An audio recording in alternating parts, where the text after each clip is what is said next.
kebesaran dan kekuasaan Allah. Sesungguhnya Dia Allah Maha mendengar lagi Maha melihat. Ibu bapak yang dirahmati oleh Allah, kalau kita perhatikan ayat ini, Allah awali dengan kalimat subhana. Dikatakan oleh Al-Imam Al-Baghawi dalam kitab tafsir Al-Baghawi, yakunu subhana bimakna ta'ajjub, bahwa subhana itu adalah suatu bentuk ungkapan ketakjuban. Ketika Allah mengawali ayat tentang Isra, diawali dengan kata subhana, yang subhana itu kata ulama tafsir adalah makna ketakjuban, maka berarti Allah seakan-akan pengen sampaikan bahwa cerita yang akan Allah sampaikan ini adalah cerita yang menakjub. Bagaimana tidak dari Masjidil Haram ke Masjidil Aqsa, sampai kemudian naik ke langit pertama, kedua, sampai ketujuh, sampai Sidratil Muntaha, sampai Mustawa, balik lagi kemudian ke tempat asal, bahkan tidak sampai semalam kemudian Rasul Shallallahu Alaihi Wasallam menjalaninya. Ini betul-betul menakjubkan. Tetapi ketakjuban orang beriman tidak sampai di situ. Yang pertama dahulu yang harus kita pahami, ternyata orang beriman itu kalau takjub punya kalimat sendiri. Kalau misalnya takjub melihat bangunan megah, takjub melihat kebaikan akhlak seseorang, takjub melihat kekayaan kemewahan seseorang, maka Allah ajarkan subhanallah. Jadi kalau kita umat Islam takjub kepada sesuatu, yang kita ungkapkan, yang kita sampaikan adalah subhanallah, bukan wow gitu. Biasanya kalau melihat sesuatu yang ada mobilnya mewah banget, kemudian namanya mobilnya Alfa, yang pintunya bisa geser. Begitu melihat, apa kata-kata kita? Wah, ini mobil siapa? Padahal kata Allah, kalau takjub ucapannya subhanallah. Karena yakunu subhana bimakna takjub. Subhana itu ungkapan ketakjuban, ciri khasnya orang beriman.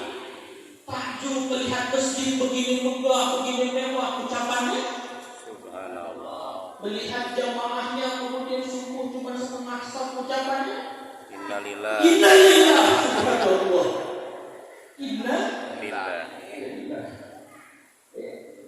Jadi umat Islam, orang beriman kalau takjub ungkapannya punya sendiri, bukan kata anak-anak sekarang. Amazing, tahu amazing enggak?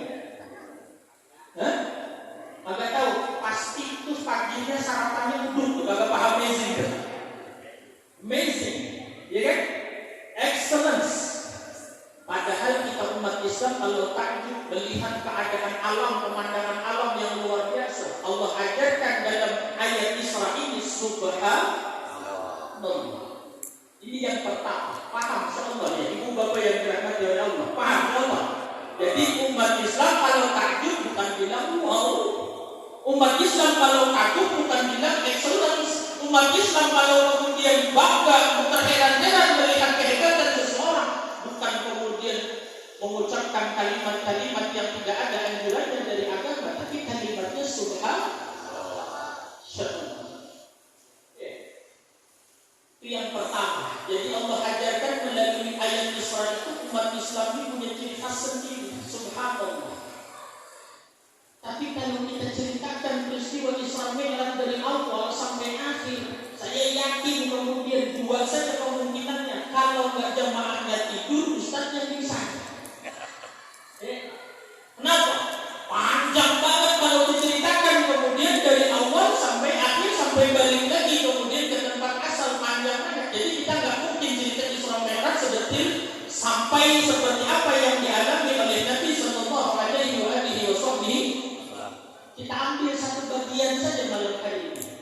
Ibu bapak yang dirahmati oleh Allah, kita ambil satu bagian.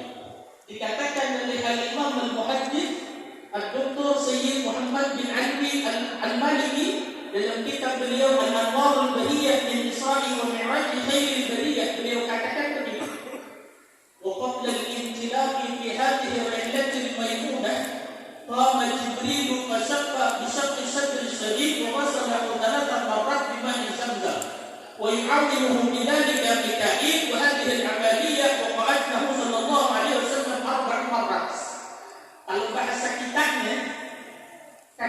Al-Maliki dalam kitab beliau Al-Anwarul Bahiyah min Isra'i wa Mi'raj Khairil Bariyah, sebelum Nabi itu berangkat jalan diisrakan lalu dimi'rajkan, maka malaikat Jibril berdiri di samping Rasulullah dibantu oleh Mikail. Apa yang dilakukan? Proses pembedahan syaqqus sadri, pembelahan dada.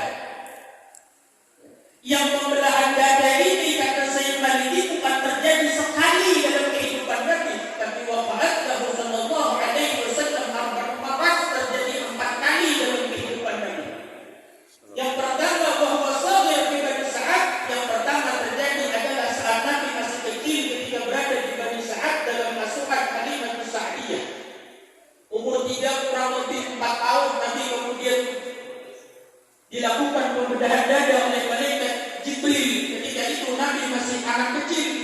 Yang kedua pembedahan dada terjadi wahwa ibnun asyara sinin, umur Nabi 10 tahun. Yang ketiga indal bi'tsah, ketika Nabi diangkat dilantik jadi Rasul. Yang keempat Lailatul Isra, malam Isra wal. Jadi Nabi itu dibedah dadanya oleh malaikat Jibril 4 kali. Wallah salah marrat bima Zamzam. Setelah dibedah dikeluarkan dada Nabi, disiram 3 kali dengan air Zamzam. Disiram 3 kali dengan air Zamzam. Nah, yang menarik ibu bapa yang dirahmati oleh Allah Subhanahu wa taala, kata Sayyid Maliki, "Tsumma utiya batastin." Kemudian malaikat Mikail datang membawa bejana min zahabin, daripada emas, mumtali'atin, yang penuh diisi bejana tadi hikmatan wa imanan, dengan hikmah dan iman.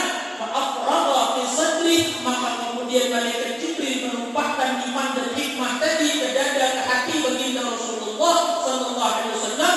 Wa mala'ahu hilman wa ilman wa yaqinan wa islaman thumma aswaqahu.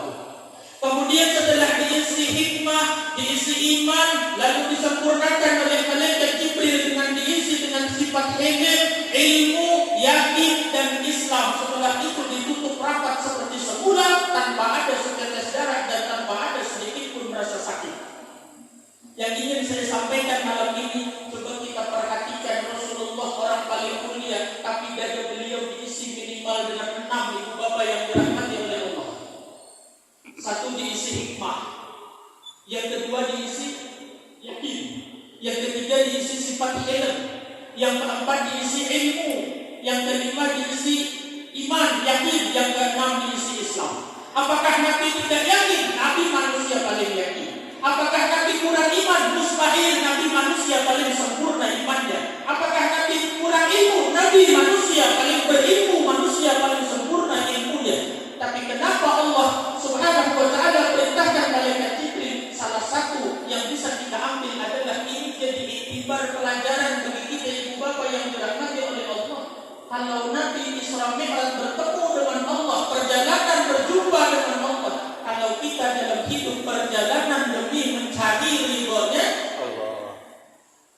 Kalau Rasulullah Isra Mi'raj ketemu Allah. Kalau kita perjalanan hidup kita mencari ridhonya Allah. Kalau Nabi bertemu Allah, dibersihkan, disempurnakan hati beliau, diisi dengan 6 hal, maka ini pelajaran bagi kita. Tidak akan bisa ketemu ridhonya Allah, tidak akan bisa dapat ridhonya Allah kecuali hati diisi minimal dengan apa? 1 dari 6 yang kita ambil, apa itu? Ilmu. Sehingga Nabi SAW dibedah dada diisi dengan 6: hikmah, iman, hilm, ilmu, yakin, Islam. 6 ini kata Syekh Muhammad bin Ali bin Abbas Al-Maliki dalam kitab Al-Anwarul Bahiyah min Isra'i wa Mi'raj Khairil Bariyah. Kita ambil 1 saja malam ini. Tidak mungkin orang bisa mendapatkan ridha Allah kalau hatinya tidak diisi dengan ilmu. Maka benar kata Pak Ustaz Ahmad Yani selaku ketua DKM yang selaku pengajar di sini, beliau mengatakan bahwa harusnya kita semuanya lebih bersemangat lagi untuk menuntut ilmu. Perhatikan ini baik-baik. Kenapa? Ilmu itulah bekal kita untuk memperoleh mendapatkan ridhonya Allah. Perhatikan ibu bapa yang dirahmati oleh Allah, ketika Allah berfirman di dalam Al-Quran surah At-Taubah, apa Allah. Wa ma kana al-mu'minuna liyanfiru kaffah falawla nafara min kulli firqatin ta'ifatun minhum liyatafaqahu fid-din wa liyunziru qaumahum idza raja'u ilaihim la'allahum yahdharun. Tidak sepatutnya, kata Allah, semua orang beriman pergi berperang. Allah katakan tidak sepantasnya, tidak seyogianya, tidak sepatutnya semua orang beriman pergi berperang. Emang kenapa Allah katakan tidak pantas, tidak patut semua orang beriman pergi berperang? Kata Allah apa? Falaula nafara min kulli firqatin minhum ta'ifatun liyatafaqahu fid-din. Hendaknya ada sebagian kecil dari tiap kelompok itu yang mereka melakukan perjalanan untuk memperdalam belajar ilmu agama bersama dengan Nabi. Waliyundiru qaumahum idza raja'u ilaihim. Nanti kalau yang perang balik, maka yang haji